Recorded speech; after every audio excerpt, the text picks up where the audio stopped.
And the first thing we're going to need to do is roll call. Goodman here. Okay. Sandra, this is Gail. Do you want to do that or do you want me to do that? Could you do that? Sure. Good morning, everyone. So Carmen, did you make it on? At least not at this time. Secretary Sagaski is I'm there. here. All right, good morning. Sorry, I had to find the mute thing. Yeah, unmute, right? Good. Mr. Coe. Hi, I'm here today. Good morning. Morning. Kathleen Dickinson. I am here. Good morning. Brenda Flank. I am here. Awesome. Mr. Goodman, Doug. I'm here. Excellent. Jane Malorny is excused. And Kathy McAdoo. I'm here. Thank you. All right. So, Madam Chair, you are present. You have a quorum. All right, thank you. So what I'm going to do now, I'm going to do a share screen so that we can see the agenda. Can everybody see the agenda now? Yes, I can. Yes. Okay. Yes, we can see it. So how we're going to handle public comment today is there is a phone number that's right here on the agenda so that anybody, member of the public who's watching through the Facebook live stream, if you call this number right here, 1-346-248-7799, you will be entered into the waiting room on the Zoom meeting, and then I will be able to see you and I can let you enter the meeting so that you can do public comment. So do we have any members of the public that would like to do public comment? We'll give them just a few minutes to dial the number. Okay.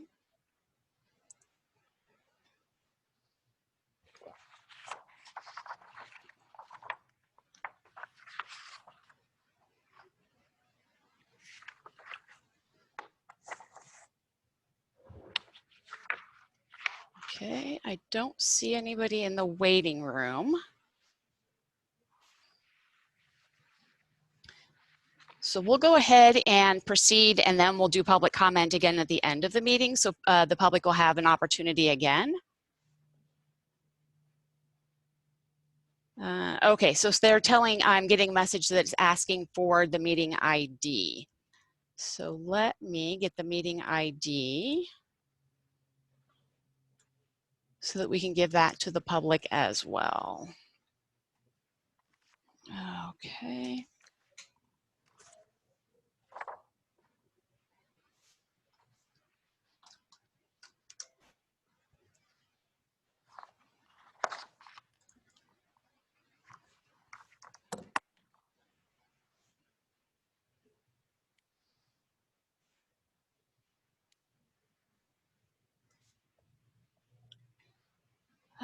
Okay, so I'm going to go ahead and copy the meeting ID into a document, and then I'm going to do a share screen, and then that way if you're a member of the public and you're trying to get in, you'll be able to see that. And I'm going to go ahead and make that large. Okay.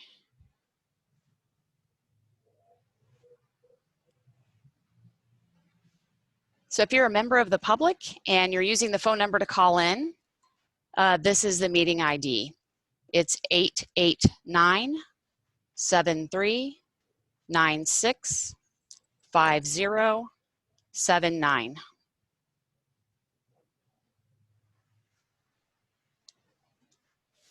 And now let's see if people can get in.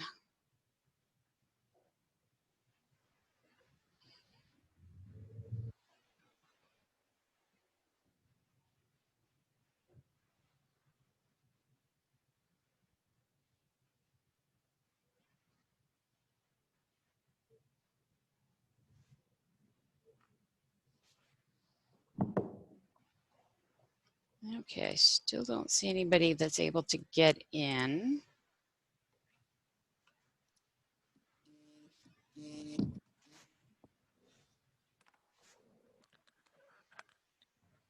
Okay, we have someone. Hi. Okay, caller. Okay, there's about a 45-second delay. So caller, if you want to go ahead and identify yourself, you can do public comment now. Okay, caller. Hello, this is Molly Walt for the record. Okay. There's about a 45-second delay. So caller, if you want to go ahead. Okay, so we're getting, here, let me. Okay, hi, this is Molly Walt with the chair of the Nevada Women's Suffrage Celebration Committee. So I just wanted to discuss or let you know if you have any questions regarding agenda item number 6, which is the informational item, register to vote NV and show up to vote NV social media campaign. Please let me know.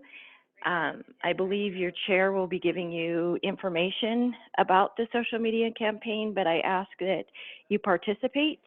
And you can email me your pictures, videos to m.walt@admin.nv.gov.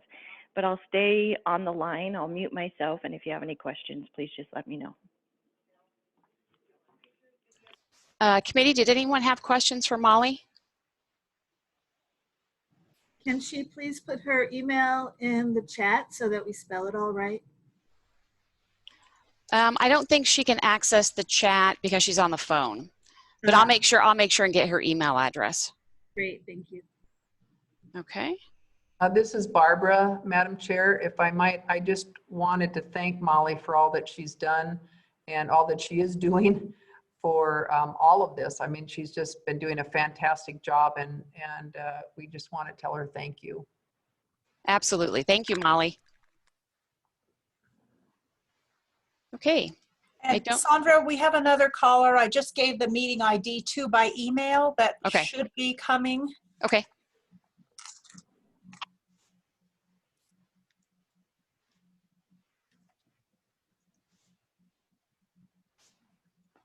And while we're waiting, can we get the live stream?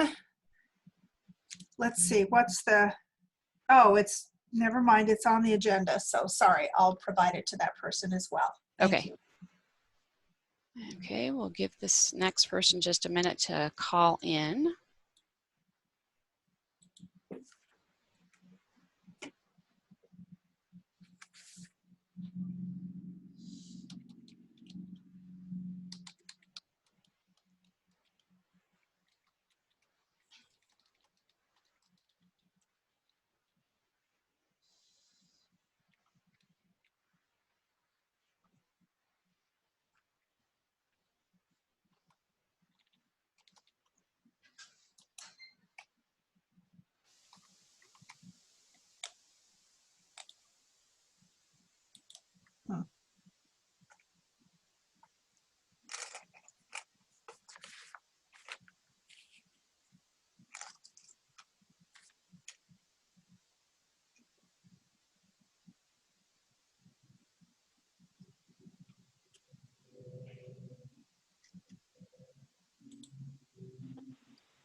Hi, this is Mark Hutchison. Yes, go ahead. Hi, thank you for the opportunity to present public comment.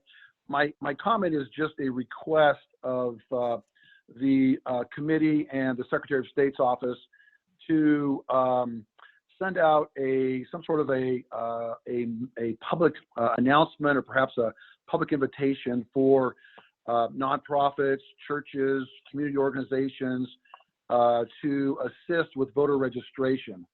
I know that this is an important part of what the committee's assignment and goal is, and I think if there would be some sort of a formal invitation or announcement to those groups and organizations, we'd have even more voter participation and voter registration. So I know that this is not an agendized item and you can't vote on this, but I do appreciate you listening to the request, and I'm asking on behalf of organizations that would like to get involved, but I believe would appreciate an invitation and direction from this committee and the Secretary of State's office. Thank you so much, Madam All right, Chair. thank you. Thank you very much. Okay. Is there any questions for Mark Hutchinson for public comment? No? All All right, thank you. We will definitely send out invitations to encourage people to participate in voter registration. Thank you. Thank you, Madam Chair. All right. Okay, so I don't think we have anyone else to do public comment, but if somebody else logs in, we can always take them at the very end. So what I want to do now is I want to give the secretary an opportunity to speak and to ask any questions or make any comments, because it's been a long time since we've all been together. And then what I'm going to do is I'm going to go ahead and push Deputy Secretary of State Wayne Thorley's presentations up to the top of the agenda, because the Secretary and Wayne need to go to another meeting at 12:30. But I did want to give the Secretary an opportunity to welcome everyone, and so that we can say hi to her, because we've missed you. Well, I've missed all of you, seeing all of you, but this is really nice to see your faces on the Zoom, and thank you for doing this, Sandra. We really appreciate it. I just want to thank everybody for being a part of this committee, and I especially want to thank those, and I made a list, so I hope I can get them right, but Carmen, Kathleen, Janie, and Sandra, I want to thank you for re-upping your membership and being committee members. We just can't tell you how much it means to us. You all have the experience, you have the knowledge, and we are so grateful to everybody who's on this committee. You all add so much to everything that we do. So I just wanted to make sure and say thank you and hello all at the same time. So Sandra, thank you for that. I did want to comment on Attorney Mark Hutchinson's comments, and just say that we do have Clark County that is in need of help, a lot of help. Washoe County did say they also need some help. So this is something that this committee, if we can work on it, we'd have to do it sooner than later. But it would be something that I think we should address, or at least look at if we can put out any message to anybody, and then work with Wayne as well. And thank you, Wayne, for all that you do. Holy smokes. We've got Wayne coming and going. He goes to any group. It doesn't matter what party you are. It doesn't matter what group you are. He'll go and he'll talk about the AB4 that was passed in the special session. He'll talk about the process, the procedures, everything that goes on. So if there's ever anybody that has a group or anything that they need help, Wayne has just been very instrumental. I don't want to burn him out, but we've got a long list of things that we also have to do for this office, for this election coming up. We do wish it was December, but we don't think that'll be the end to anything, even wishing for December. But I'm just really grateful for his knowledge and everything that he does. And I know all of you appreciate him as well. And the things that he'll bring to us today are all things that have been worked on, or are going to be worked on, and that we're going to be sending out. So we're excited in a lot of ways, and disappointed in some. And we just have a lot of things in our bailiwick, so to speak. But Sandra, thank you so much for allowing me to say thank you to everybody. I'm so grateful that you're all here, and that we're able to communicate through a Zoom, which I think is really a great way to do it. I've had a lot of Zoom meetings since March, and I still don't know how to operate it, but my staff does, and so that's really good that they can hook me up and put me on. So thank you all for doing that.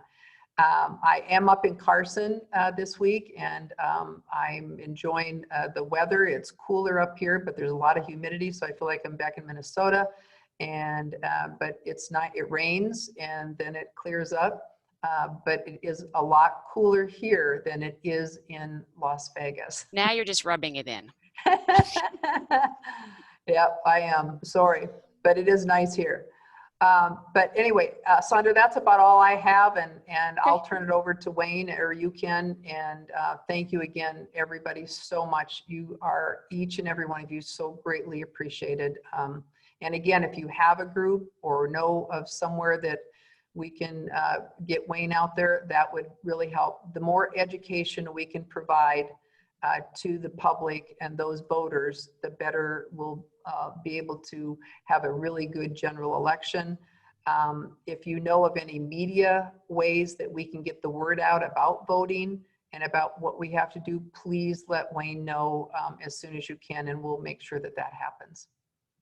All right. Thank you. Thank you. I think we're almost to the point that where I'm going to have to change the League of Women Voters of Nevada to the League of Women Voters of Nevada, parentheses, Wayne Thorley's fan club, because he's always very popular when he comes to league meetings. He spent the last league meeting literally answering every single question in the chat box. People were so happy and relieved by the time we got to the end of that meeting because he had all the answers people needed so that we can help get really good information out. So we definitely appreciate Wayne, and I am very interested to hear his reports today, so I'm going to go ahead and turn it over to Wayne Thorley. Thank you, Sandra. And we really appreciate everything that you do too, especially the League of Women Voters, getting information out. There's a lot of bad information out there right now, and social media only makes that worse. So we've got a big job on our hands. So we really appreciate everything you do and the League does. It's great to see you all, like the secretary said, even though it's virtually, we can't get together in person. It's still wonderful to see you.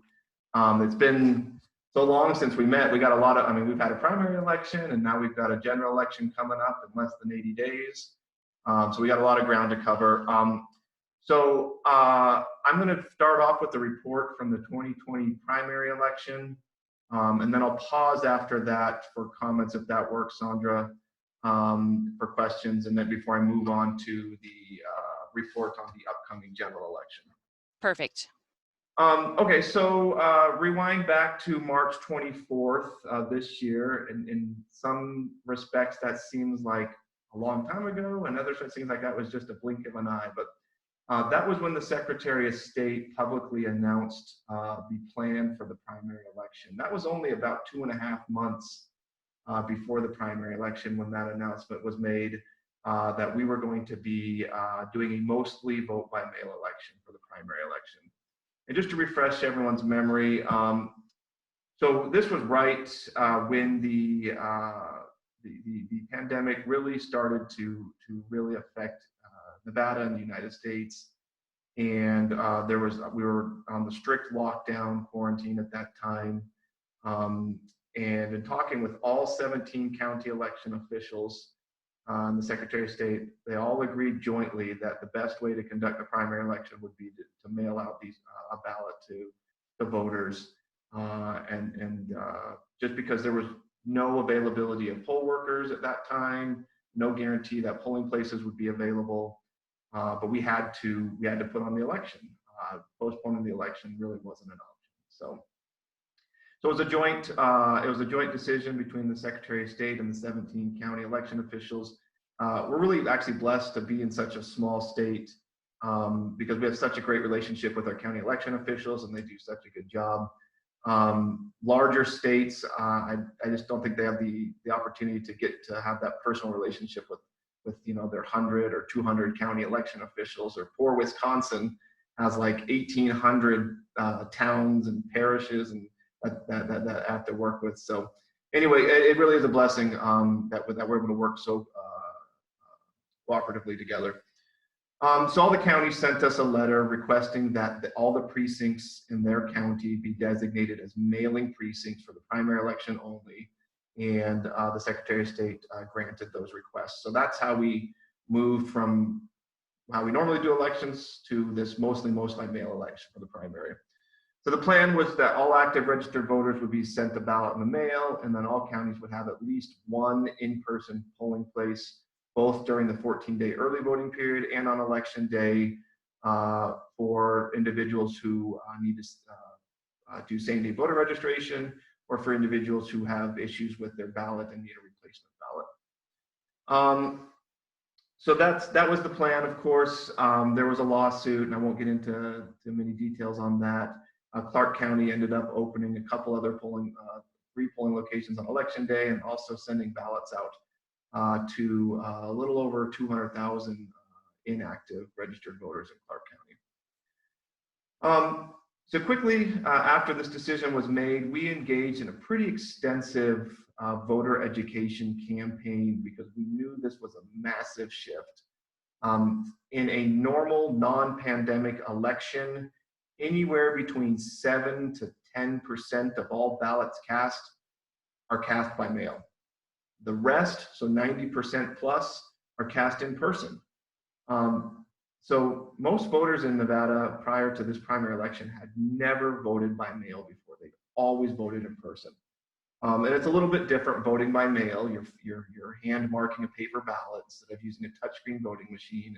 You have to sign your ballot return envelope and make sure that you get it turned in by the deadline. So we knew we needed to educate voters about this process. So we started this voter education campaign based on the slogan, "Mail it in Nevada."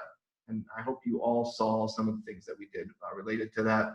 We actually had an informational website, mailitinnevada.com, which isn't live anymore, but we have it archived here. That was really where we housed all the information about the primary election. There was a frequently asked questions page, a voter registration page, deadlines, and then updates and press releases and other media information we posted on there. So it was a good way to get information out. Lots of traffic hit that website, which was great. And then we also did TV and radio commercials, digital and social media ads. We did some direct mail. There was a huge public relations component where we reached out to media organizations and community groups to do interviews and provide information about the election. And then did a lot of just social media too. We had particularly had influencers. I know Sandra was one of the influencers we recruited to film a short video to post on social media about why they were voting by mail. And we got community leaders and business leaders and government leaders to do those. So it was really extensive. I don't know if you're interested, Sandra, if you want to share my screen, I can play some of those ads if you want. And show you kind of some of the materials we developed. Sure, I just need to, okay, you should be able to now. All right.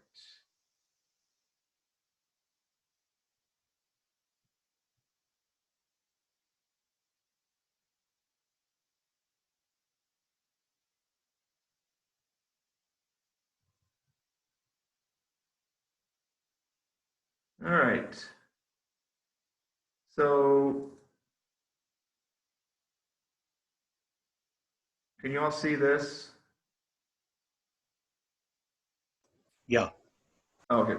So this is an image of one of the mailers that we did. We had 3 personas that we created. This is Lieutenant Colonel Steve. We also have Liz and Shauna that we created for this advertising and this voter education campaign. So this is an example of one of the mailers that went out. Of course, had the link to the mailitinnevada.com website, the logo, the Mail It In Nevada logo that we created, and then just the steps about how to participate in the vote by mail election. We also created a facts versus myths document to combat a lot of the misinformation that was out there about the primary election. Again, voting by mail was new to most voters, and so those voters didn't necessarily have the right information if they weren't listening to the trusted sources. So we created this document and put it up online, and it's on the mailitinnevada.com website and on the nvsos.gov website. It's still up there. We did that. So here's an example of one of the commercials we did. This is Liz. Liz is what you might call an enthusiast. She's enthusiastic about her rose garden, her book club, and her colossal collection of colorful scrubs. She's also enthusiastic about helping her fellow Nevadans protect their health. That's why when she votes in our upcoming primary election, Liz will be enthusiastically mailing her vote in. Voting by mail is simple, convenient, and the smartest possible way to safeguard everyone's health. So be like Liz. Mail it in, Nevada. Hopefully you all were able to see and hear that. Did that work out all right? Yes. Okay, good. So we did some more of those. I'm not going to spend too much more time on this. Oh, one cool thing we did was we created a Facebook profile picture frame like this, where you could download this through Facebook and attach the frame to your profile picture. It's kind of like a digital I voted sticker. I voted by mail. So I'll stop the share. And Wayne, were you able to show them about some of the people in Nevada that came on board with us and did a little snippet for us? yes, I can show one of those too.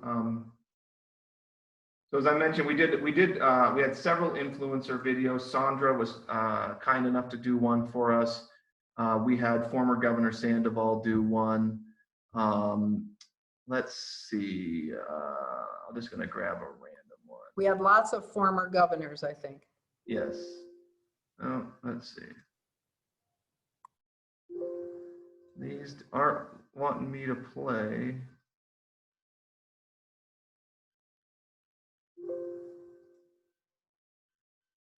Let's see if this one will play. All right, these aren't working for some reason.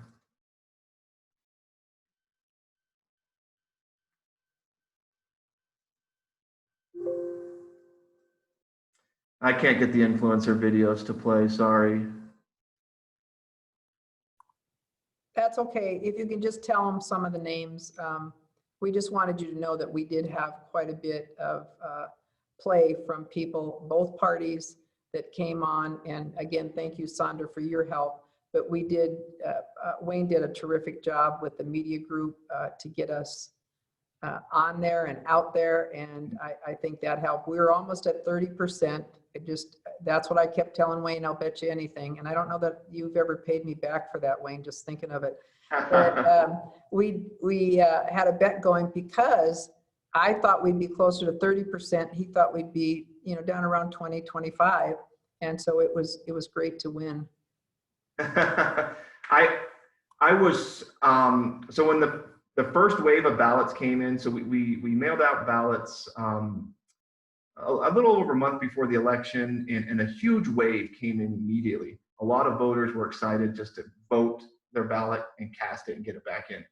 And a huge wave came in, and based on that, I'm like, oh, we're gonna have really high turnout. But then it really kind of petered out, and so I'm like, well, I don't know if we're gonna make it. I don't know if we're gonna make it. Like 25% might be it. And then I was not prepared for how many ballots were cast on or right before election day. And I'm not talking about in-person voting, actual voters casting their mail ballot and waiting until the day before on election day, which the secretary mentioned that bumped us up to, with rounding, we got up to 29.51%. So we'll round that up to 30%. And yeah, so it was really great to see how many ballots came in right around election day. Well, I can tell you probably one thing that happened is all of us who knew which judges we were voting for voted right away. And then everybody else saw how many judges were on their ballot and had to spend quite a bit of time doing research on the judges. Because that's what I kept getting questions about, is how to do research on the judges. Because there was just so many on the ballot this time. I think, if I can tell you, the turnout of 30%, I was actually not surprised. In fact, when you look at the 5 states that do all mail voting anyway, 30% is at their low end. And so when you start making it convenient, I think the fact that we had over 98% of the ballots come back either via mail or drop off, just, says it all. And I'm not disappointed that we have the option again for the general, because I think that's only going to help the turnout even more given the situation. So I think it worked well. I think Wayne and Madam Secretary of the office just was fantastic with it. People liked it. They liked being able to, oh, here's the ballot. And they weren't confused between the sample ballot and the regular ballot and chuck the regular ballot because I thought they already got one. But yeah, it just worked so well. And I think that now that maybe even voters are used to it, and with the increased drop-off locations, I think the general election is going to see record turnout as well. So thank you both. Yeah, we're real happy with how the primary election went at the Secretary of State's office. you know, we had some things working against us from the turnout standpoint. There wasn't, you know, it was not a presidential preference primary. There were no real statewide contests on the ballot except for a couple Supreme Court races. But there weren't these, what you would call kind of attractive races. But yeah, even with kind of a ballot that didn't have a lot of high profile or highly competitive races, yeah, but getting up to 30% was great. Matter of fact, so 30% represents the highest turnout for a primary election since 2010. But even that's not a good comparison, because you really want to compare turnout to elections held in presidential election years. Because in midterm years, there are statewide contests on the ballot for governor, lieutenant governor, attorney general, secretary of state. Those are never on the ballot in presidential election years. So if we just compare turnout this year to prior primary elections held in presidential election years, it's the highest turnout since 1996. Yeah, I think in fact the average turnout for a presidential year primary is, I think, and you can correct me if I'm wrong, but I think it's like about 18%. And so the fact that we hit 30, I mean, I think that says it all right there. Just some quick stats about what we accomplished this primary election. We mailed out, and when I say we, I'm talking about the counties. I say we all the time, but the county election officials do the heavy lifting. So we mailed out 1.83 million ballots for the primary election, which is a huge increase over what we would normally send out for a primary election. Usually we'd send out a couple 100,000 for a primary election for voters who requested an absentee ballot. So huge increase of that. In doing that, of course, we had over 250,000 ballots returned as undeliverable. That's about 14%. Obviously, we want that number to be lower, and confident it will be for the general. A lot of the undeliverable ballots were a result of Clark County mailing ballots to inactive registered voters, which will not happen for the general election. And we knew that would happen, which is why we didn't want to send ballots to inactive registered voters. They've already been mailed something and it's been returned, so it just represented a waste of resources. But the turnout, again, we talked about, was just under 30% in raw numbers. That was 481,000, just over 481,000. As Doug mentioned, 98% of the ballots cast were cast by mail, either returned by mail or dropped off in person at a ballot drop-off location, which is great. We wanted that number to be over 90%, and we exceeded that. So we were really happy about that. We had, and that means 2% of the voters voted in person, either during early voting on election day. You've all probably heard the reports of long lines in Clark County and to some extent Washoe County on election day, which was obviously, we don't want to see that, but you know, the good news is, again, 98% of the voters didn't have any line. They cast their ballot by mail, and it only affected those that were in person, and only on election day too. So it's really only about 1% of the voters that had to face those lines. A couple new things we did for this election besides the whole vote by mail election. We implemented a new signature cure process. So signature cure, for those of you that aren't all hip on the lingo, is if you forget to sign your mail ballot, or if your signature doesn't match, we send you a letter giving you an opportunity to correct that. And so we originally got just over 12,000 ballots that needed a cure. Yeah, so we had 12,366 ballots that needed a cure. We sent those voters a letter giving them two options to cure their signature. One is the old school way, where they could sign an affidavit, provide a copy of their ID, and mail it back. But the high-tech way we implemented was called text to cure. And the voters were given a PIN number and a number to send a text message to. They text the word Nevada to this number, and they were sent a link to our signature cure website. where they could do signature cure all online on their smartphone and then just hit submit, and they didn't have to print anything out or mail anything or email. It was all done through the website. So we had about 45% of the ballots that needed to be cured. We didn't quite get to half. Obviously, we'd like that cure number to go up so that those voters' ballots were counted. 55% weren't counted. So that's 6,750 ballots that voters wanted to vote. We just couldn't count. So signature cure was brand new, like I said. Hopefully, going forward, as more voters learn about the process, that we'll get that number down and get more voters curing their ballot. And like I said, we've made it very easy with electronic signature cure. Another thing that was new was the postmarked by election day law. Under the old law, we had to have your mail ballot physically in our hands by the close of polls on election day.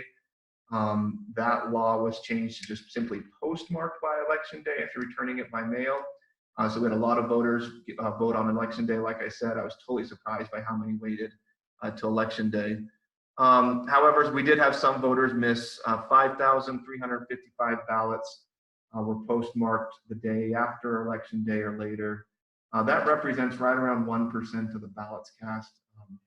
Hopefully we can do some education about that too and get that number down too, because that represents not an insignificant number of voters that wanted to vote and just missed the deadline.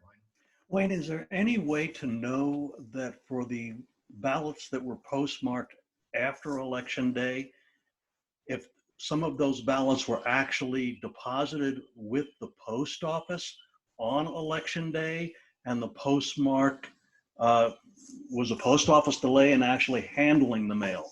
Yeah. So I think that's highly, that number, whatever that number is, it's probably pretty low, because we had extensive conversations with USPS about this, about the postmark date being very important with the new law. And you know, they confirmed to us that as long as it's in, so if you use one of like the blue USPS ballot or envelope or mail collection receptacles, as long as you got it in before the last pickup time posted on the receptacle on election day, it would be postmarked that day. They don't wait until the next day to post it. So as long as it was in a mailbox by election day, it would have got postmarked on election day. I don't know, maybe a few of those got missed, but that doesn't seem like that was a big issue. And USPS has been great. They've been really good to work with on this all-mail election. And you know, and we were really upfront with them about the need to have a postmark. And so they were really good about making sure that everything was postmarked timely. That's good. Good to know. Thank you.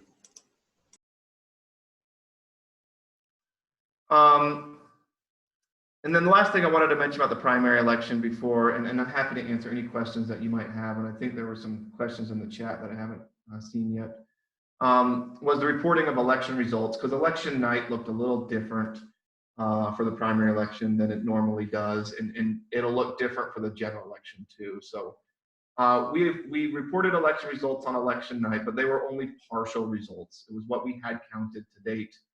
And then the counties continued to count ballots up until their canvass, which was done no later than 10 days after the election. So we continued to post election result updates on our website until everything was counted. And what that meant was there were some close races. There's two that I can think of that were close.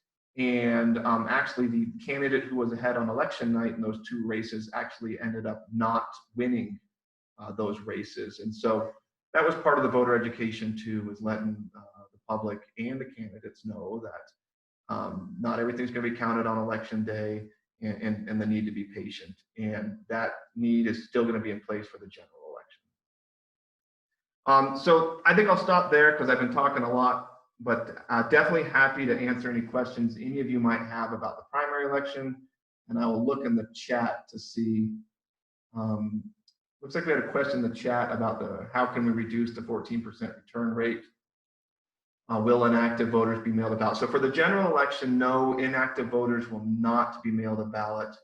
I'll talk about Assembly Bill 4 when I get to the general election, but in Assembly Bill 4, it mentions specifically that ballots are to be mailed to active registered voters. We're really grateful that the legislature acknowledged that that's the right way to do it. So then the 14% will go down, and it's, you know, we could get that number lower by doing being a little bit more timely on the counties on some of their list maintenance practices. There's always going to be a certain percent that are undeliverable. It's just unavoidable because of the way list maintenance works. So committee members, if you have a question for Wayne, you can go ahead and unmute yourself.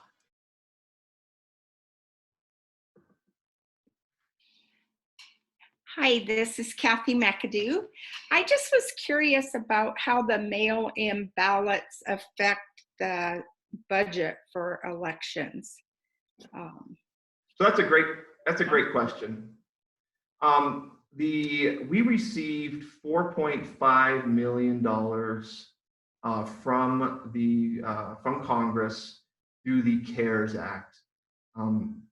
So that portion, I mean, the state received a lot of money, but the amount that went to the Secretary of State's office for elections was $4.5 million.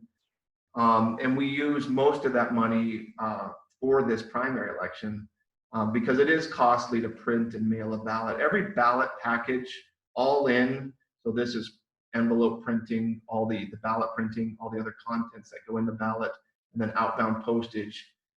It varies by county because larger counties can take advantage of economies of scale, but it's anywhere between like $1.10 and $1.20 to mail out a ballot. So when you're mailing out almost 2 million ballots like we did, I mean, you can immediately just chalk up at least $2 million for the cost of this. We also thought it was important to make sure that the ballot return envelopes that were included with the ballot package were all postage prepaid. That way voters didn't have to attach a stamp or postage to it so that to be able to vote. And we spent another about $460,000 just on return postage. So that costs money too. And then of course the voter education campaign, the Text to Cure website, and you know everything. It gets expensive. And then all the equipment. Oh, we had to lease equipment for the counties. When you're tabulating a high volume of paper ballots, that takes different equipment than tabulating votes that are cast on a voting machine. So we needed to a lot more high capacity scanners for the county. So we leased that equipment. That cost over $500,000. So it started adding up pretty quickly. So it definitely was not cheap, but we're thankful Congress was able to give us money to do that. Madam Chair, may I ask a follow-up question, please? Sure. So actually, it would be two. That first one would be, so was there any expense to the counties for that? And then the second question is, what do you anticipate budgetarily for the November election, please? Thank you. So there were expenses to the county for the primary election, and most of those expenses that I just mentioned were county expenses. So when it comes to elections, counties do the heavy lifting and they cover the bulk of the cost. So counties are responsible for paying poll workers, for example. They're responsible for paying for the cost of printing and mailing ballots. We did handle some of that at the state level, so the cost of the Text to Cure website contract, we handled that. We paid for the lease of the voting equipment. We paid for the postage return on the ballot return envelopes, but the rest we pushed out to the counties to cover their costs. Now, of course, there was some savings also on the county side. You know, they didn't have to hire and train as many poll workers, so there were some savings there. So they were able to save some money. And so some of their costs were offset, but not all of them. For the upcoming general election, and I'll get into this more in my presentation on the general election, but we were given $3 million through Assembly Bill 4, which isn't all that we asked for and wanted. We were asking for between $4 and $5 million, and we ended up with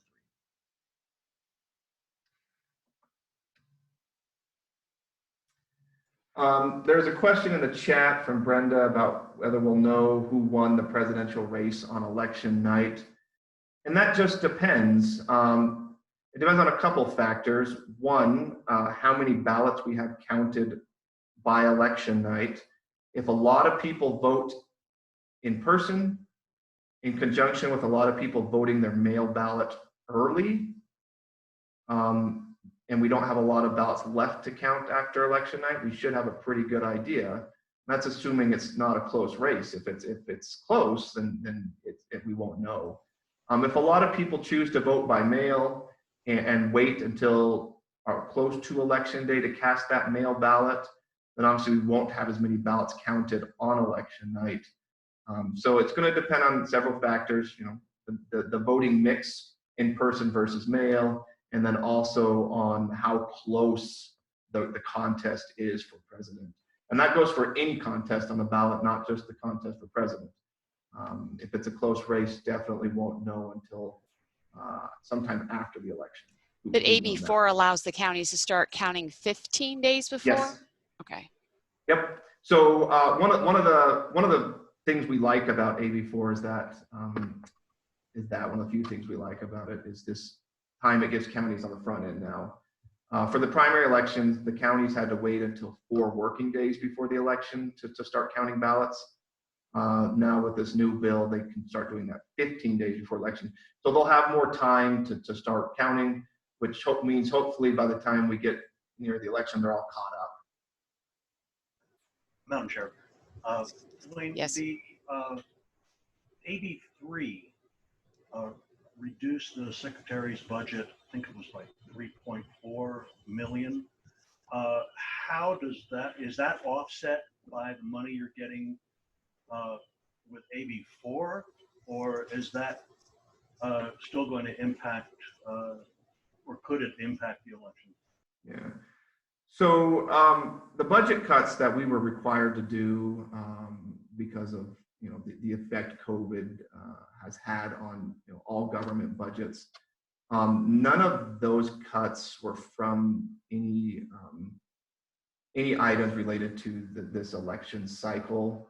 And anything that may have been like that, we were able to move over. So we were able to move some expenses over to a federal grant.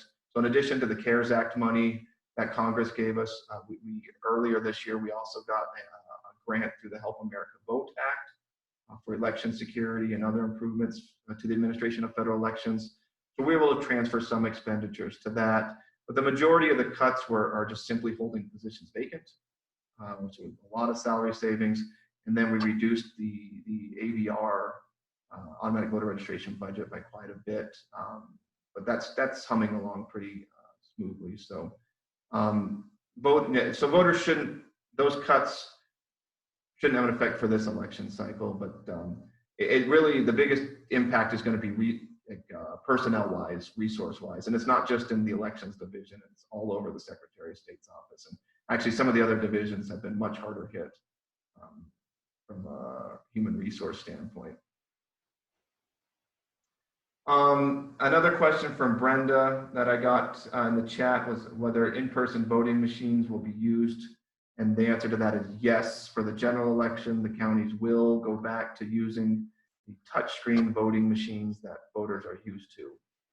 We did not do that for Washoe County did that for the primary election, but none of the other counties. Do you want to go ahead and then just move into the general election so we can do the comparison? Because there are some things that have changed.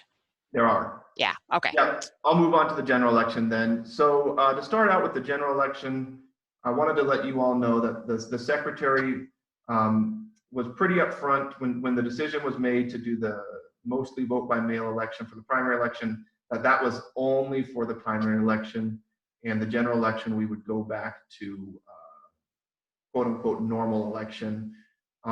We have very permissive vote by mail laws in this state.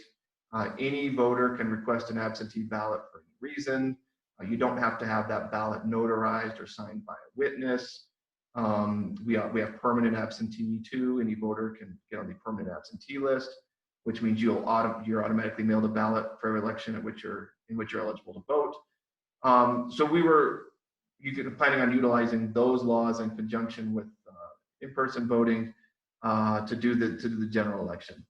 Of course, that all changed when the legislature adopted Assembly and the governor signed Assembly Bill 4 from the 32nd special session. So that was the second special session that was held this summer. And the bill is Assembly Bill 4. It's a pretty extensive bill. You can find it on the legislature's website if you want to read it. Some of the big changes to come from Assembly Bill 4, it created what's called an affected election and defined that as an election that's held when there is a declared state of emergency. So it sets some dates in there. If there's a declared state of emergency, either from the governor or the legislature, by a certain date in the calendar, then that triggers an affected election for either the primary election or the general election. So the upshot is the 2020 general election is what they call an affected election, which means all active registered voters will be sent a ballot in the mail for the general election. But AB4 also put minimum in-person polling place requirements for affected elections also.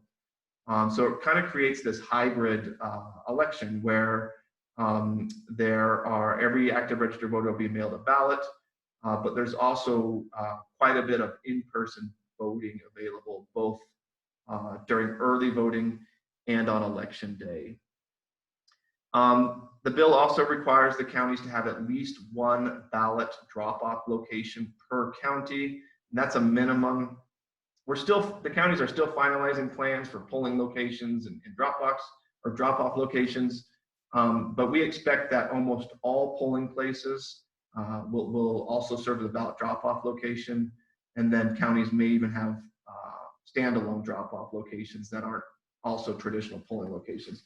One thing you won't see, however, that you do see in other vote-by-mail states like Colorado and Washington are these ballot drop-off receptacles, drop boxes that are just on the corners of streets throughout the state. That is not permissible under AB4. A ballot drop-off location must be either a polling location or it must be at the county election office. And you can have a ballot drop-off location that is only a polling location for ballot drop-off, but it has to follow all the rules of polling locations. So the restriction on electioneering near the polling place, all the notices, and so it has to be staffed. So that rules out these ballot drop boxes that are just standalone. So, we mentioned ballots can be counted starting 15 days before election day. They added 2 additional days to signature cure. So under the old law, voters had until 7 days after the election to cure their signature. They added 2 more days. So for this election, voters will have until 9 days after the election to cure their signatures. So what that means is we can be counting ballots up through 9 days after the election, as long as voters get us their cure information. So they added 2 more days to cure. There's some additional guidance about the signature verification process, although that was stuff we were already doing. It now just codifies it in law. There's no change to signature verification. And then we talked about the $3 million. And then lastly, there was a removal of the ban of what's called ballot harvesting. So ballot harvesting refers to the mass collection and return of ballots on behalf of another person. So under the old law, and this law had been in place for a long time, only the voter themselves or an authorized family member could return a ballot on behalf of that voter. A third party that wasn't a family member could not do that. And there was a severe criminal penalty if you violated that law. It was a felony. Under the AB4, so they removed the criminal penalty and they removed the prohibition on ballot harvesting completely. So now any person can return a ballot on behalf of any other person, and there's no restriction on that. We recently submitted an emergency regulation request to the governor's office to provide some reporting requirements for those who engage in what we call ballot harvesting. And So we're hopeful that that'll get approved, so that we can at least get some reporting from those that are engaging in this. And the big issue that we've seen in other states is these ballot chasers that often are affiliated with political parties or campaigns, that are going door to door chasing ballots, and it can be intimidating voters to participate, intimidating voters in how to vote, pressuring voters to vote certain ways. So we want to be on the lookout for that. Definitely want voters to all be able to vote, free of undue influence. Again, this is going to be a much different election than voters are used to. So we are preparing to send a postcard to all active registered voters. Right now, it's around 1.7 million. And this postcard, we want to get out in the next couple weeks. We want to, hit mailboxes in early next month, and it's going to let voters know that, hey, you're going to get a ballot in the mail, but you can also vote in person if you want to. And then it's also going to let voters know about our new online absentee ballot request portal, which you don't need for this election now, but you can request permanent absentee status on there. So if you want to get on the permanent absentee rolls, you can do that. We've actually set the website up right now. It's not, it's got the under construction banner, but it's voteabsentee.nv.gov. You can go there right now and see the under construction banner, but that's where this online absentee ballot request portal will live. Again, that's voteabsentee.nv.gov. So we're going to be doing that. We're right in the midst of talking to printers and getting the design finalized. And that's part of voter education for this upcoming election, letting voters know that they'll be getting a ballot in the mail, but that you can also vote in person. One of the most common questions our staff here at the elections division has been getting from voters is, I want to vote in person. Why are you forcing me to vote by mail? So I definitely want voters to know that they do have the option to vote in person this election if they want to, and there will be lots of in-person voter opportunities. But a couple things to be aware of, and I know you all are connected to lots of organizations and groups, so if you can help us get the word out. The counties are in need of more poll workers, particularly Clark and Washoe County. Clark County just announced that they're raising the pay for their poll workers in an effort to recruit more people. So if you're in Clark County, and there's lots of people unemployed right now, so this is a great opportunity for individuals to get back to work. For early voting, it's $14 an hour, so pretty good pay. And then on election day, it's just a salary of like $280 or something, just for the whole day. So definitely can use help recruiting poll workers. Clark County just had to reduce the number of election day polling locations they're going to support because they're not confident they're going to get a number of poll workers. So Clark County is now going to be down to 125 election day polling locations. For comparison's sake, for the 2018 general election, they had about 175 election day polling locations. So they're going to have about 50 less than they had 2 years ago. And some of that's due just to the availability of polling locations, but also, they've had to cut back because they don't have enough volunteers. And most of our poll workers belong to groups that are at high risk of complications related to COVID-19. And so, younger individuals, definitely, if you guys can help us get the word out. I know the counties would appreciate that.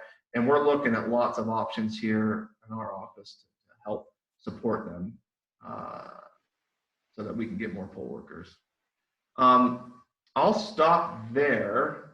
Do you want to go ahead and debunk the biggest myth that's out there that people are going to vote twice, once by mail, once in person? Yeah, so that's great. So even though we've not done vote by mail on this scale prior to this year, voting by mail is not new to Nevada. It's absolutely not new. We've been doing it for a long time. So all the safeguards that are needed are already in place.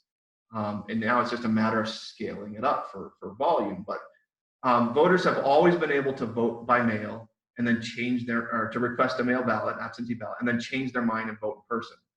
They've always been able to do that, and they go through what's called the ballot surrender process, and that's how we make sure they don't vote twice. So if you get a ballot in the mail, and all active registered voters will for this election, if they want to vote in person, they can do that. They have two options to ballot surrender. They can actually bring their ballot with them to the polling place and physically surrender it. Or if they don't have their ballot with them, because a lot won't, then they can sign an attestation affirming under penalty of perjury that they won't vote their mail ballot. We'll void their mail ballot in the system, and then we'll let them vote in person.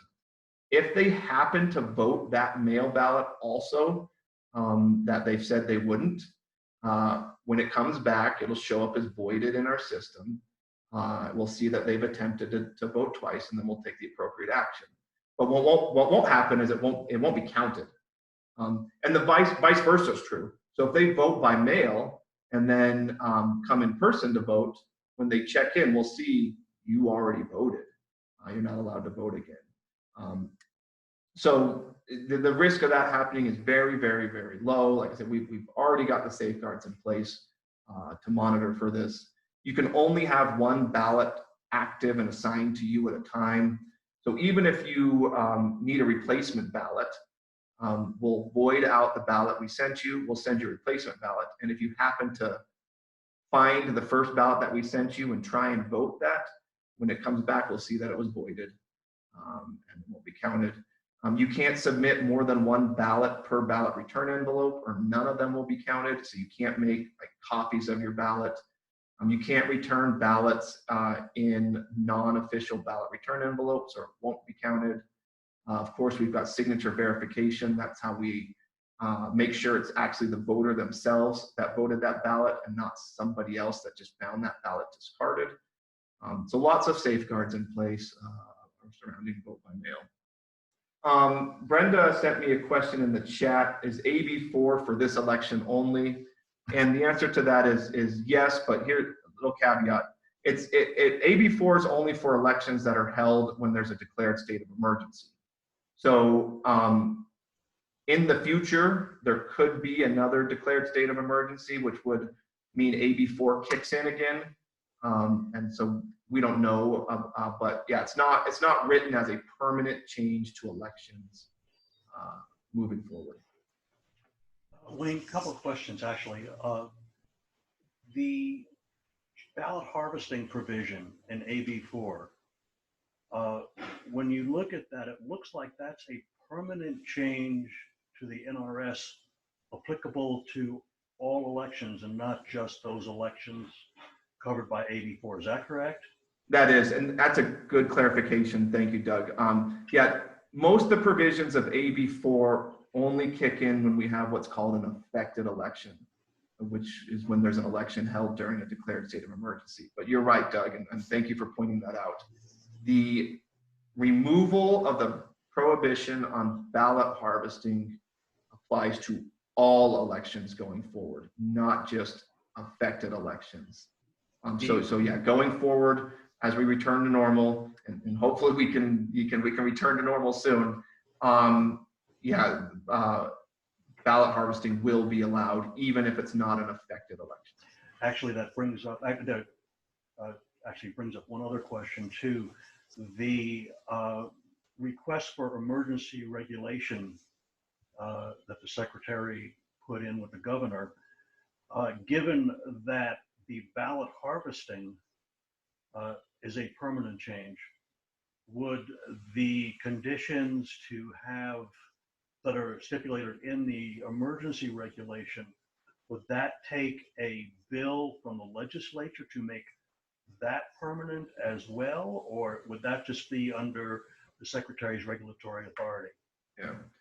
So emergency regulations allow us to put in regulations on a temporary basis that lasts 120 days, which would get us through this election. If we wanted that regulation to continue, we'd have to go through the permanent regulation process, which involves public workshops, meeting notices, adopting the regulation by the Secretary of State, and submitting it to the Legislative Commission for review and approval. So we could make that regulation permanent without a bill, but we would have to go through the permanent regulation adoption process after this election. This regulation, the emergency one, would get us through this general election. And just my last question, during your testimony on AB4, you mentioned that you had been in discussions with the tribes to broaden the definition of family member to include tribal members.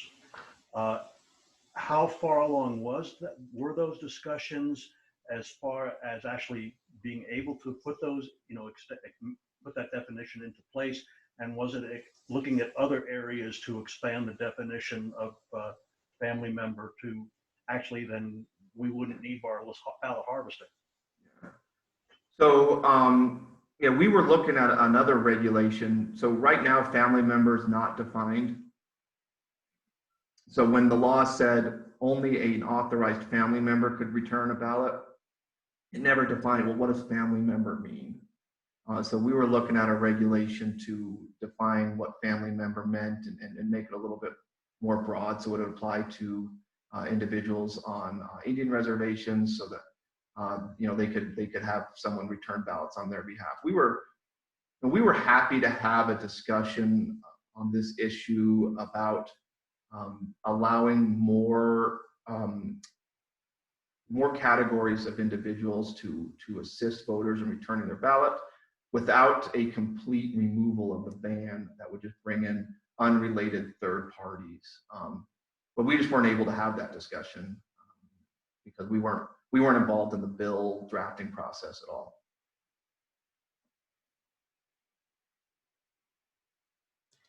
Anyone else? I know the number one question I'm getting right now is about the drop boxes because everybody's worried about the Postal Service. Yep. And so everybody's wanting to know where the drop boxes will be, whether they're going to be secure. So I looked at AB4 and it's on page 16. And so I let people know that it is covered in the law and that we just need to wait until the counties announce exactly where the lock boxes will be. Yeah, and we'll, once we have that list, and I know that things are moving quickly and the counties are trying to put out as many drop-off locations as they can. Again, these won't be standalone ballot drop-off receptacles like you see in other states. It's going to be inside a building that will be staffed by election workers, but you'll just walk in, drop it off, and leave. I know that they want to make that as available as they can. We'll get that information out, and certainly if voters don't want to return their ballot by mail, they can certainly do that. So we'll get that information out as soon as we can, and all that will be available on our website. Not just the ballot drop-off locations, but the actual polling places too. Sandra, this is Yes. Barbara. Yes. If I could just add and have Wayne talk about the Postal Service. It's very disheartening that people are making a mountain out of a molehill.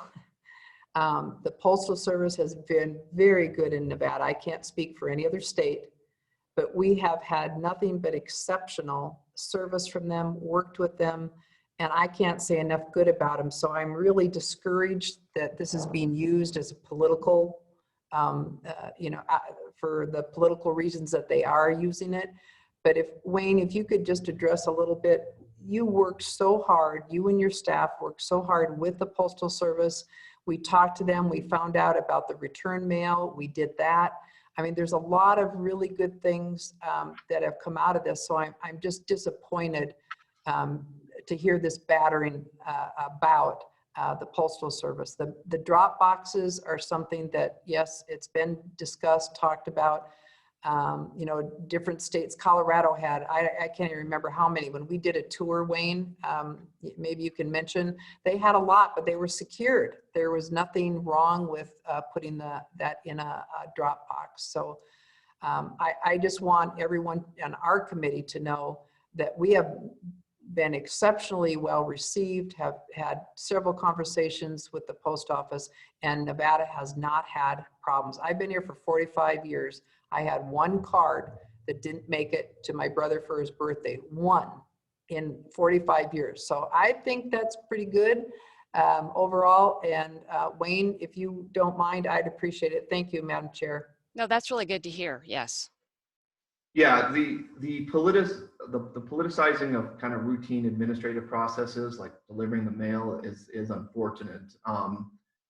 You know, the post office, like the secretary said, has been great. Shortly after, so we made the decision on March 24th to do this mostly vote by mail election for the primary. Shortly after that, we set up a meeting with our local USPS representatives, but we also had national USPS representatives on the call, and it was very much, you know, how can we help you out?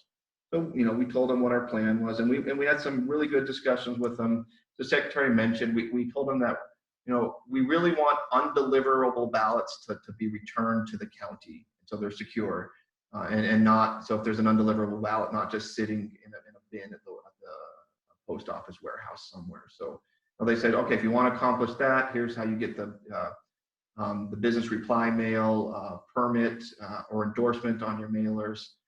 We went through mail piece design with their mail piece design analysts to make sure that, you know, we have all the essential parts of the mail piece in the right place so that their machines can read them.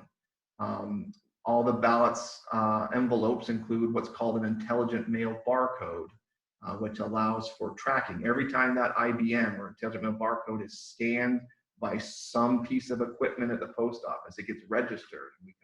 We can track it. The postmark issue. You know, our law relies heavily on a postmark being there. So we told them we need a postmark, and they said no problem. We'll apply the postmark. We had a few one-off issues in the primary election where a county, hey, got a ballot back, got a postmark. They let the post office know. They fixed it same day. You know, they've been supporting vote by mail for a long time in other states, and they've just been great to work with. Really happy with the support that they've provided to us. And you know, regardless of what's going on in the political world and the press, we're very confident that the post office will be able to support this election. And one thing I don't think people understand is ballots account for like less than 2% of the mail stream of the post office. They deliver so much mail that we can't possibly overwhelm them with just more ballots alone. I know that's a concern that this ramping up is going to overwhelm them, but they deliver about 500 million pieces of mail a day. And there's not even half that many registered voters in this entire country. So, and that's just one day. So from a volume standpoint, you know, they've reassured us they'll be able to handle it. We don't have any concerns there. No, that's good to hear, because that's really the only concern I'm hearing right now is people are worried about the postal service. Yeah. And that's too bad. Is there any way that in the postcard that you're going to be sending out to include maybe just one bullet summarizing what you just said?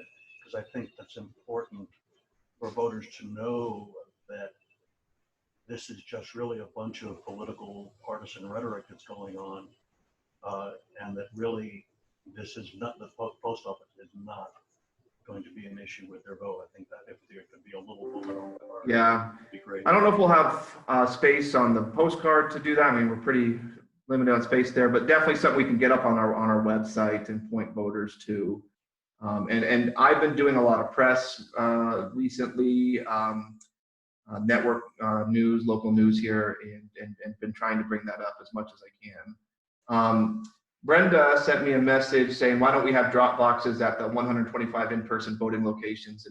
And Brenda, the answer to that is we will. So I don't know this 100% because the counties are still finalizing their plans, but most of the in-person voting locations will also serve as a ballot drop-off location.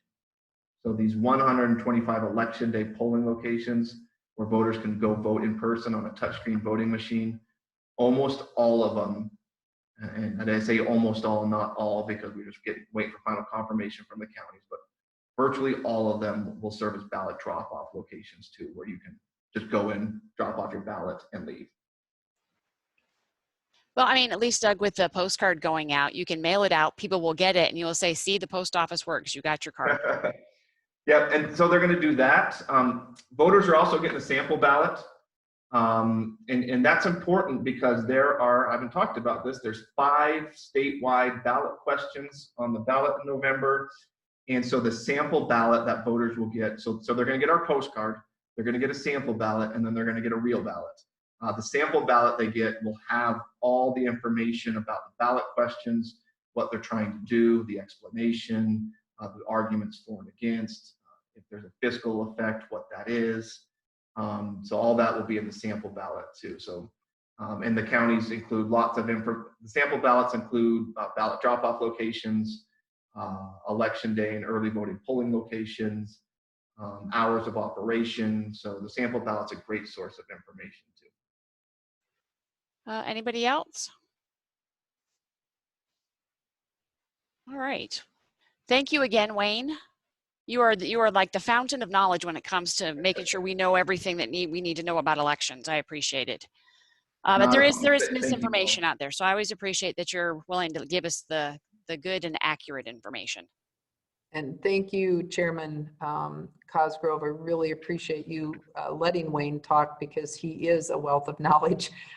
We don't know how he got it all in there in his brain, but we're happy that he's got it in there. So thank you. And Wayne and I are going to have to get off to get on another one. So, but thank you so much. And thank you to everybody and have a good rest of the meeting. All right. Thank you, Wayne. Okay, I was scheduled for one more thing, student mock election. Oh, are you doing? yeah, no, yeah. If you can squeeze it in, go ahead. I can squeeze, I can do this in like 5 minutes or less. If that's okay. Yeah, go ahead. Okay. So we will again be doing the student mock election this year. The election day for the student mock election is Thursday, October 29th. So it's a date to keep in your calendar, Thursday, October 29th. It's going to be a little different because of COVID, because and we're going to have to, design. I know Gail's been helping us out with lesson plan design, and Janie with the Department of Education's been helping us out, so that we can kind of adapt to the COVID situation.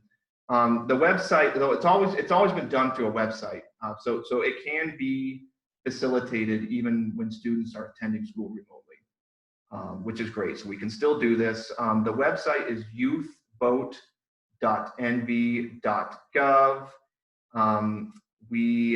It's actually on Monday should go live with just the updates for the new the 2020 mock election. So if you look at it now, it's still got the 2018 information on it, but it'll go live with the 2020 information soon.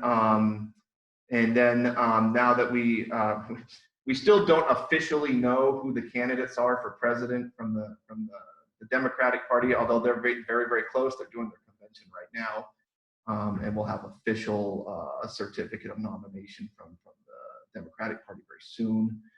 The Republican Party, we don't have an official certificate of nomination from them either until they do their convention, which I think is next week. But I mean, we obviously have a good idea who those candidates are going to be, but we just need to get those finalized, and we can finalize the ballots for the student mock election. If you recall, the student mock election has 3 different ballot styles. There's the full ballot, the intermediate ballot, and then an abbreviated ballot for the younger kids. That's more what's your favorite ice cream flavor type thing.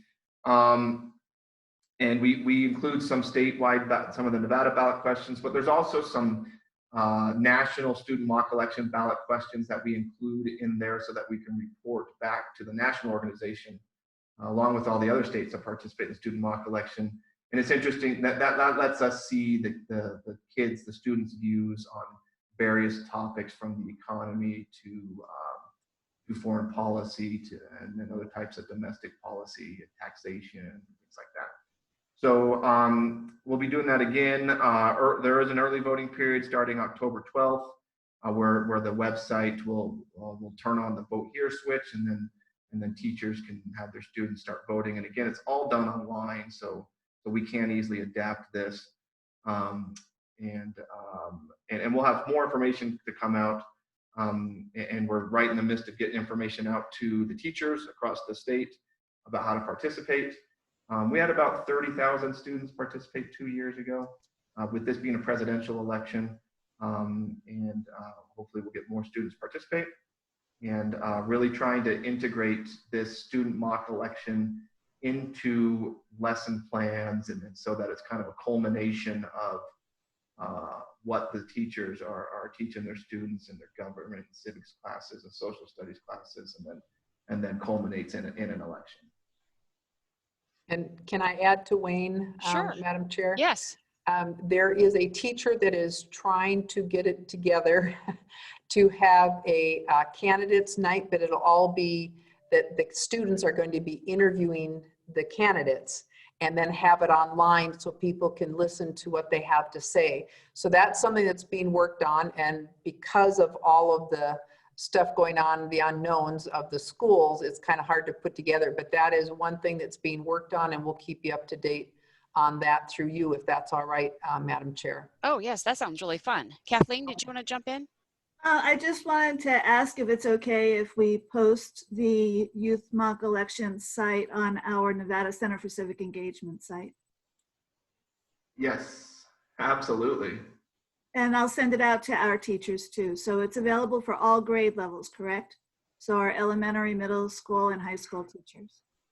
And yes, it is available to any grade level, and it's adaptable based on the grade level, which is why we have a full ballot for the high school students, or the higher level middle school students, an intermediate ballot for the most of the middle school, and maybe the higher grade elementary school, and then this abbreviated ballot for the younger kids.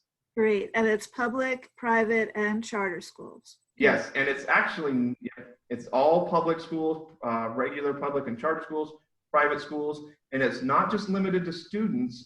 We make it available to organizations, so examples like a Boy Scout troop.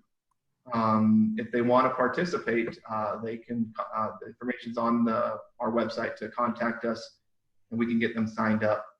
So community organizations, religious organizations can also participate outside of schools. Great. And thank you so much, Kathleen, for wanting to and willingness to put this on a website. Everybody who knows anybody, please let them know all of this stuff can be put on websites. Even our website. Wayne, you might want to talk about what we do on the election night so that they can put that on their websites as well. Our website is wonderful, and I get told that all the time. We have a really good one, and Wayne and his team have done an excellent job. So there's a lot of information on there. And just to let you know about election night, how you can get your resources. Go ahead, Wayne.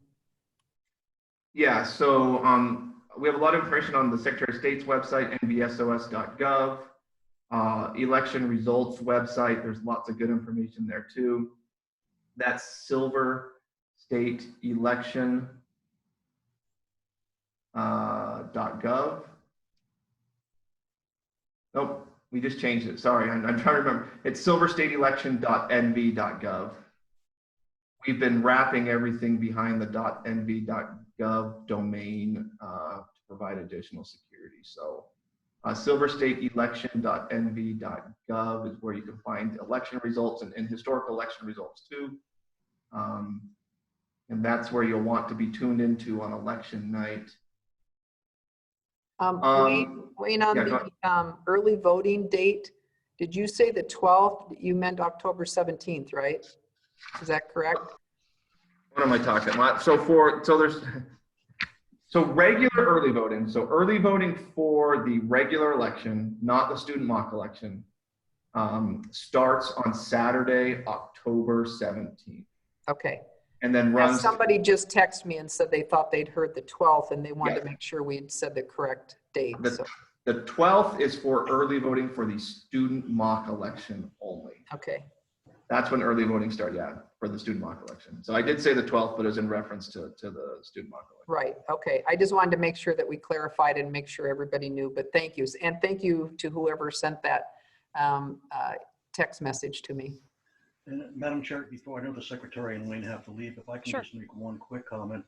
I know, Madam Secretary, you thanked us, but what's going on in other states, I just really hope that the people of Nevada know how grateful they should be that we have you and Wayne running our elections, because I can't say enough of that about that. I do post when comments come up on social media, and I think we need to thank you and Wayne for everything you do. And I just hope the voters in Nevada realize how lucky we are. Thank you so much, Doug.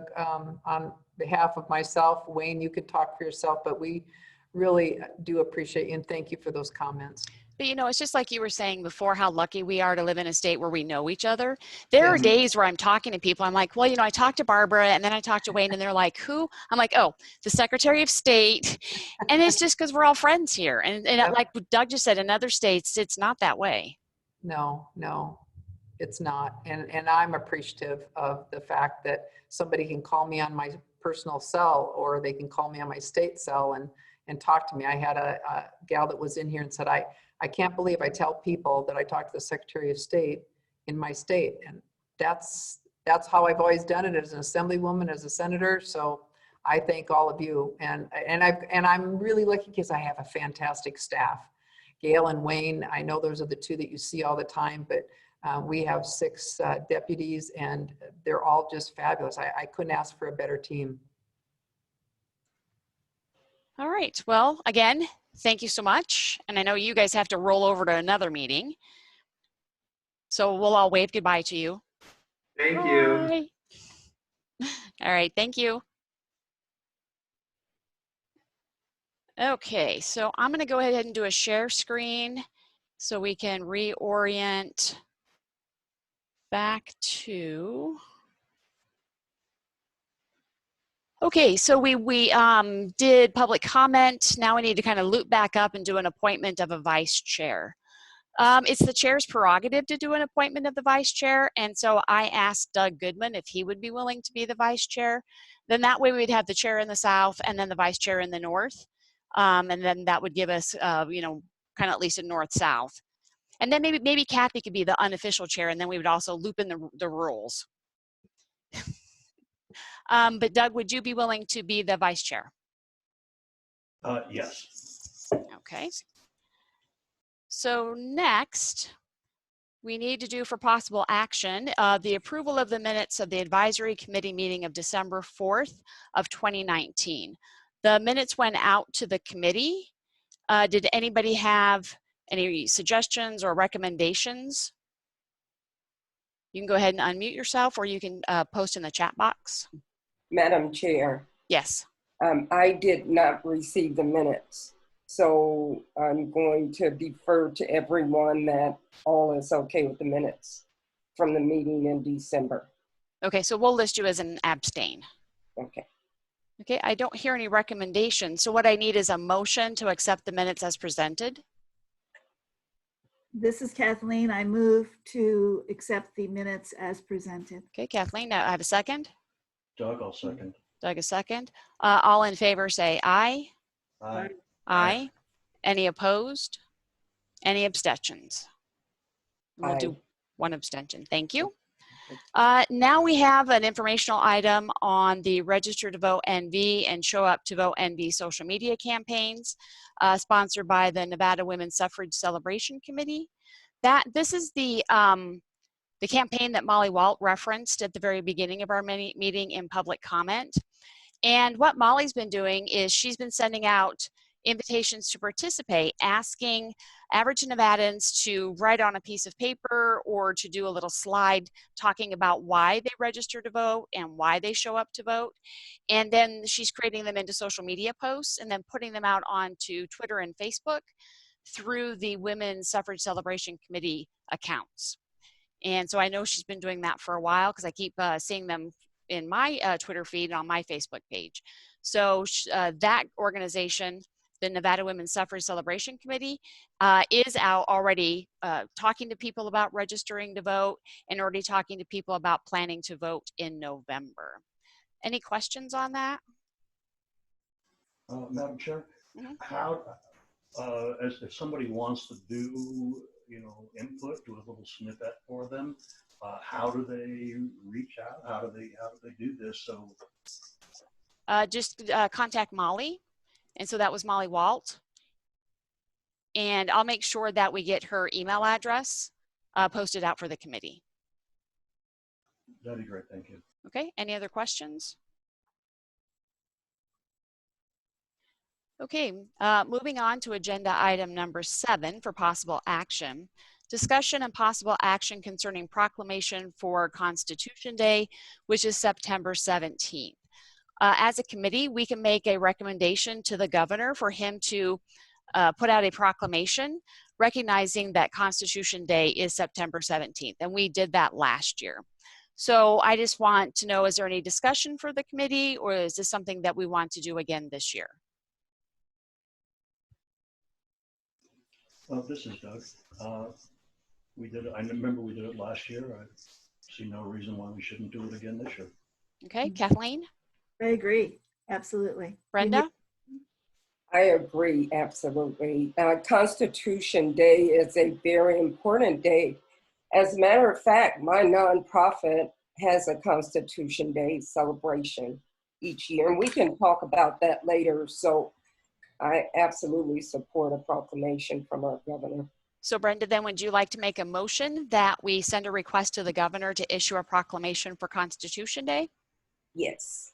Go ahead. I'd like to make a motion that we send a request to have a proclamation for Constitution Day, September 17th this year. This is Kathy. I'll second that. Okay, we have a motion and a second. All in favor say aye. Aye. Aye. Any opposed? Any abstentions? All right, then that passes. We're going to move on to the next agenda item, which is agenda item number 8. Discussion concerning voter registration day and month activities, which is in September of 2020. Gail, did you want to talk about this one? Sure, this is Gail Anderson at the Secretary of State's office. So this, Wayne and I, we usually work on some things in our office, but with the COVID shutdown, it's going to be a little bit different this year. And of course, this is the item that Mark Hutchison brought up when he called on public comment about how can we help promote voter registration, he wasn't referring to voter registration month or day. So our office, the Secretary of State's office, has usually organized or tried to organize and help facilitate some voter registration outreaches, but they've been they include actually going out. One of the things we've done is I work with high school voter registration with some of the schools that are very active in competing for the Helen J. Stewart Award specifically. So this year is a little bit unknown of what we're going to be able to do other than the usual social media, which we will do. So we're looking for ideas that this committee might have from yourselves, from groups you are involved with. And if you are involved with a group that in your networking groups that is going to do some outreach on voter registration, if you could share them with us, you can send them back to me. Wayne has a very full inbox all the time, so this might be a good one to send to me. But either way, if you have anything you're doing that we might be able to help promote through social media, we will do that. I would just comment on one thing. I actually have a meeting after this meeting with a teacher here in Southern Nevada at a large public high school that has won the Helen J. Stewart Award for 3 years, and he's determined to do it this year. And we are working on a strategy. He had an idea about a student drive-in day. We're going to be working on that today a little bit to see. And if we come up with an idea and a plan that might work, I'm going to share it to the teacher contacts that I have from various schools we have worked with, from our winner in 2019, the teacher from Winnemucca, am I correct? That won the Gene Ford Award, but any teachers that I have contact, and Kathleen, I plan on communicating with you through your organization too on any ways we can promote.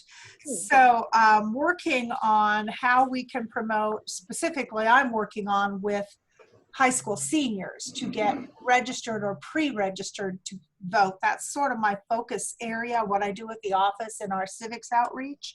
So I'll be working on that. But if we have any ideas for discussion on things that could be done to help promote Voter Registration Month, Voter Registration Day, which I believe is September 22nd, if I have that correct.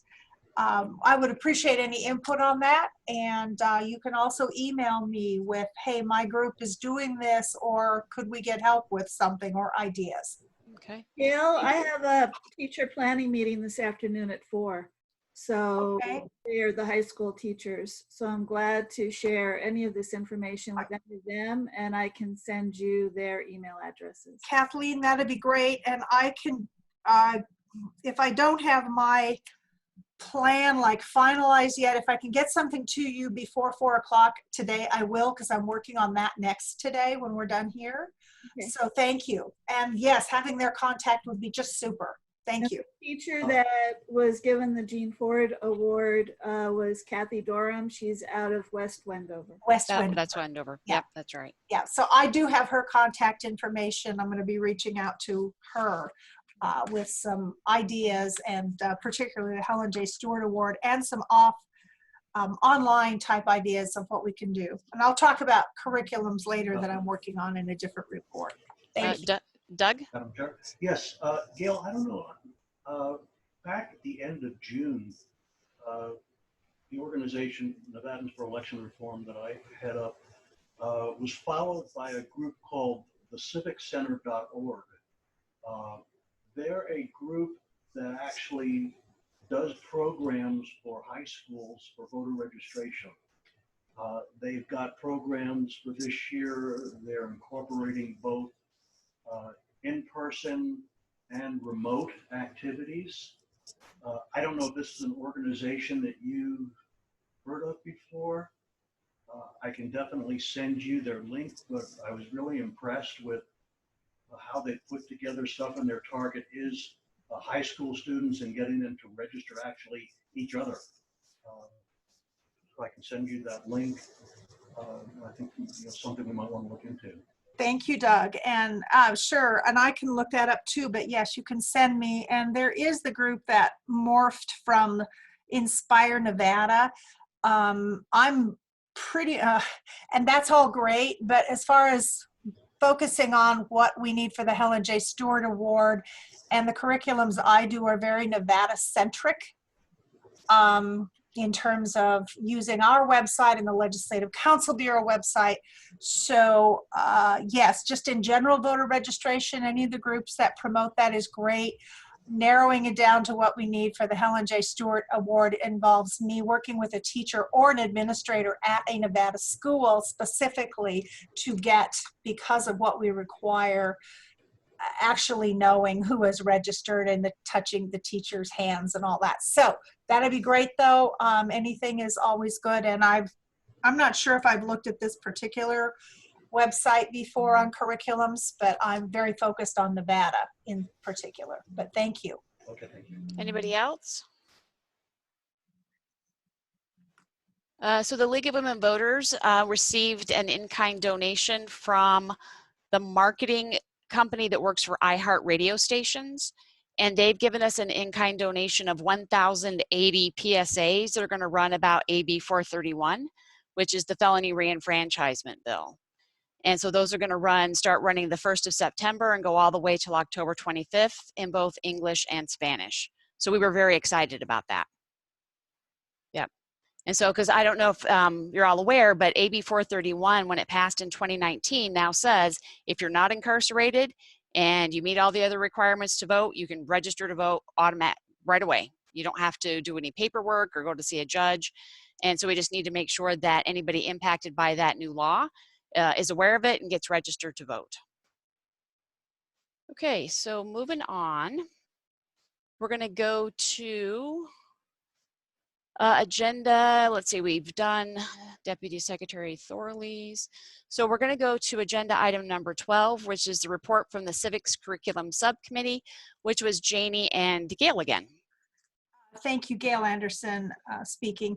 And Janie and I have spoken a few times. She's really had her hands full with getting the school year for statewide, of course, up and running. So Janie has, I think COVID really set some of their meetings and plans that she had with some of the social study teachers to work on some curriculums. I'll just tell you, I'm basically working at least on 3 curriculums, and then I'm going to need Janie's help if there's any special formatting. But all of this is really building toward the student mock election participation, and they are all going to be online. Primary source will be the Secretary of State's website. There's tons of information on there, so I'm focusing lessons on different aspects of things for different age groups. I'll be doing well if I get 3. I might get 4. I want to do a teacher guide, if you will, on participating in the student mock election. There are instructions on the website, but I was going to try and format it more in a way that teachers might be able to just look at and relate to, I hope. I'm a little rusty. It's been 20-some years since I was a high school teacher, or more than that probably. But with Janie's help, I thought I could get these structured within Nevada standards, social studies standards. So I'm working on that, and it's going to be available through us and hopefully the Department of Education with Janie, and any other ways we can. Personally, I have teachers that I can send it out to also. So I'm not sure if Janie has been able to do much more with the civics curriculum. I'll talk to her as soon as I can, probably next week when she's back, and see where we are. But there is progress, and there will be some things coming out that are available for our high school teachers, or not just high school, our middle school, high school teachers primarily on Nevada, related to elections in general. Okay. Gail, That's what I have. any help that you need from me, I'm glad to provide. I'm in touch with the social studies coordinators in the different counties. Awesome, Kathleen. Gail, I'll run that through you too, then. That'd be really helpful, what I'm working on. Gail, I am also available to help with that subcommittee. I think I'm available. I will be. Thank you. Madam Chair, just a quick question. Sure. Gail, how is that information, when it's put together, go out to the schools? My concern, or my question, I am on the board of a small charter school here in Sparks, and I want to make sure that, how that they're aware when this information comes out, how they get it. It's a college prep charter school, so of course it's definitely the students we're looking to engage. So how would they know about this information? Okay, Doug, this is Gail. First of all, I will make sure you get it, or you give me the name of the school and the administrator or the government teacher, and I will personally communicate it as a resource. This is where Janie comes in with the way and then of course Kathleen just mentioned how she has contact with the social studies or government or social studies coordinators. Kathleen, do I say that right? Is it social studies coordinators? And so that's really the feeding mechanism, and it's these, at the high school level anyway, it's the social studies coordinator, government teachers that are usually the most engaged in working on this. But then there are middle school teachers as well, and that's where it comes down to, and Janie will help me understand this. I know I can submit things through Clark County School District for some kind of curriculum availability. We'll see how far down the food chain that gets, but it's generally knowing, here's a teacher, send it to them, or here's a coordinator, get it to them, and just let them know it's available. And I think we have a unique opportunity with the online instruction going on and teachers perhaps looking for prepared lesson plans that might even be just a single given lesson, not necessarily a unit with sequence. I'm not going to get that far this year, but I think with the online instruction and making things available, that the students do their research and their work on primary sources online, that we will maybe be able to make some good headway this year in communicating. So Janie will be a really prime help through the Department of Education. She does the social studies area. But then if you just want to give me, obviously I've got your contact information, school administrator, government teacher, I'll make sure they get it. I will do that. Thank you. Thank you.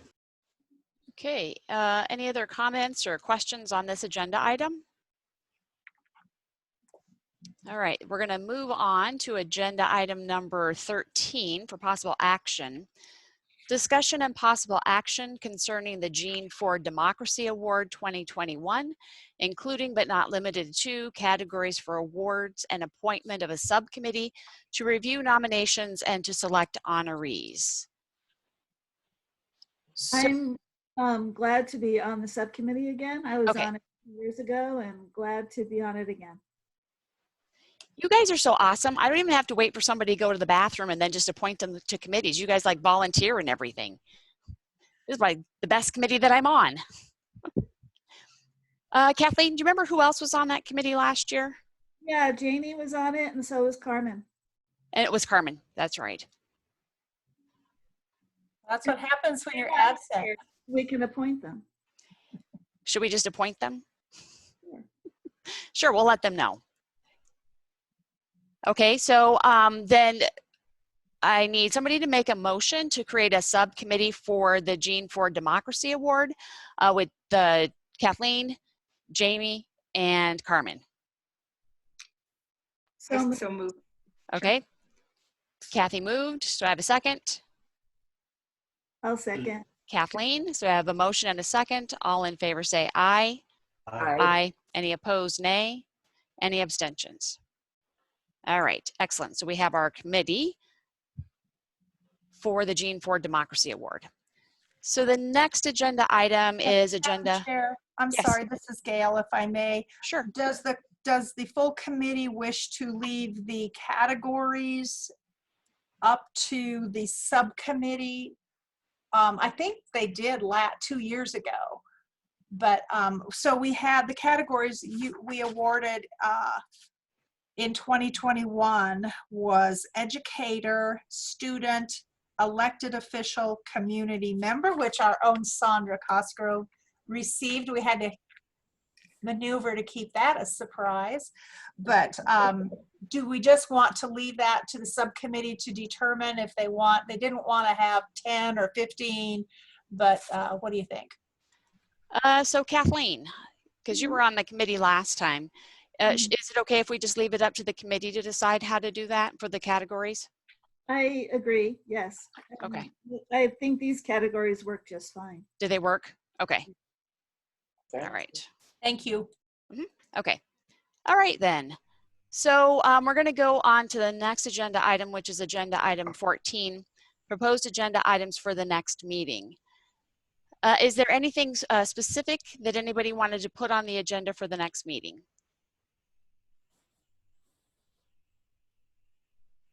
Okay. So we'll go ahead and leave it open. I mean, obviously there's always a standing invitation to have the secretary and to have Gail and to have Wayne come and provide us with updates. So I would like to have another meeting before the general election, but it might get too busy. But again, I've probably seen Wayne in 3 different meetings just this week where he goes around and does Zoom meetings and is working with different civics groups to make sure that we all have good information. So I am sure that we're going to be in good hands. So for the next agenda item, for the day and the time of next meeting, I'm going to propose that we leave that open and work with the Secretary of State's office on that. So if they could squeeze in a next meeting, we could, they could tell us what the date would be. If not, we can wait until after the election is over. Is that okay with everybody? I'm okay. Okay. Brenda. Okay. All right. So Brenda, would you like to make a motion that we just leave the possible date and time of next meeting open? I'll make a motion for the next possible date and time for our meeting to be open, left up to the schedule of the Secretary of State. Awesome. Do you have a second? This is Second. Kathy, I'll second. Okay, thank you. I have a motion and a second. All in favor say aye. Aye. Aye. Any opposed, nay? Any abstentions? Okay. Is there anything else that committee members would like to say? So we're going to move on to agenda item number 15. I just have one thing to say, announcement. Just if those of you who may not have seen this morning, Sparks Mayor Ron Smith lost his 2-year battle with pancreatic cancer. The announcement didn't say if he died last night or this morning, but I just wanted to put that out there. Yes, thank you. I saw that just before I logged in too. Very sad. Yeah, he just passed away. Anything else that committee member, Kathy? Yes, Madam Chair, I just was sitting here thinking that Wayne shared a lot of really pertinent information that I think would be really good for the public to know. I just wondered if we have access to or could get access to some of those things in white paper or little bullets that we could submit letters to the editor in our own local media sources. I mean, there just are some things such as the AB 431, that vote, and the post office. Right, right. We discussed that. But I would like for it to, I tried to take notes, but I'd really like it if it was written out so that when I wrote it, I was being very factual about the information. Sure, I can talk to Wayne. I'm really busy, so I don't know if that's requesting too much, but I do think that each of us would have opportunity to submit that in different places, even on our own personal Facebook page. Oh, yes. Yeah, Definitely. Madam Chair, this is Gail, if Yes, I may. Gail. So we will get I will get a transcription. I'm recording this meeting, and maybe I could work on that, taking the actual transcription, then kind of narrowing it down to the points that he was making. Are you particularly interested in the, not the primary, but the general election comments? Yes. I just, how people can vote to register. There's going to be polling places and mail-in ballots. I mean, it might be good to have a comment about the success of the mail-in ballots and the working with the post office. I'm just trying to diffuse some of the myths out there. Yeah. So you want some talking points that committee members could use? That we could use either in writing in a letter to the editor or just in conversation. Okay. Sure. So that might be a good way because I can usually get these turned around pretty quickly, a transcription, and of course I could run them back through Wayne, but yeah, his schedule is really, really, really heavy, but including weekends. But Madam Chair, if that would work, I think that's a way we could capture what he talked about today. No, I think that's a good idea. And I agree, Kathy. It seems like every day I see somebody posting on Facebook or they're making a comment and I have to go, hold on, wait, that's not right. Let's make sure that we're giving accurate information. Yeah. Yeah, I agree. Okay. It's just a thought. I appreciate that, Gail. I know that everybody's really busy right now. So I hesitated to ask, but I think it's important information. Thank you. Agree. Thank you. Yes. Anything else? Okay, so we're going to go to public comment. So what I'm going to do now is I'm going to get the phone number and transfer it over to the page with the meeting ID. And then I will do a stop share really quick so that if we have anybody that would like to log in, that they'll have both the number.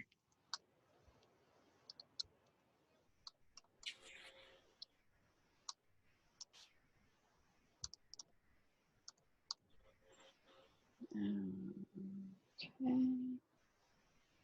me make sure I have this correctly. Okay.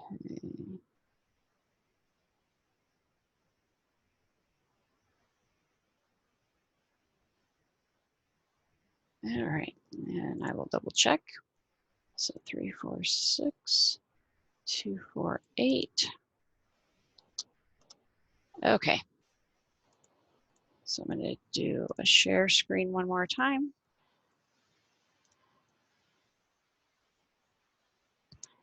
Okay, so anybody that would like to do public comment, if you would like to call in, the phone number is 1-346-248-7789. And then I'm going to leave the meeting ID on the screen. And we'll give, because it looks like there's about a 45-second delay. And we'll see if anybody.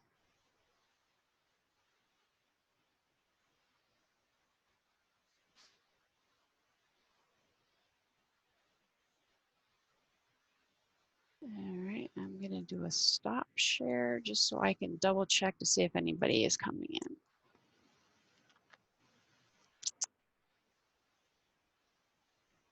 Okay, I don't see anybody, and I don't see a message from Jennifer that she's received any messages. So I'm going to go ahead and ask for a motion to adjourn. This is Doug, so moved. Okay, Doug moved, a second. Kathy seconds. Kathy seconds. All in favor say aye. Aye. Aye. Any opposed, nay. And any abstentions. All right. I have missed you all. This has been so nice to see everybody and to be able to be all civics and geeky. So we'll make sure that everybody gets information that we talked about today, and we can do some follow-up. And then we'll just work with the Secretary of State's office for our next meeting. All right, everybody, stay safe and stay cool. Thank you, Madam All Chair. right. Talk to you later. Thanks, everyone. Thank you.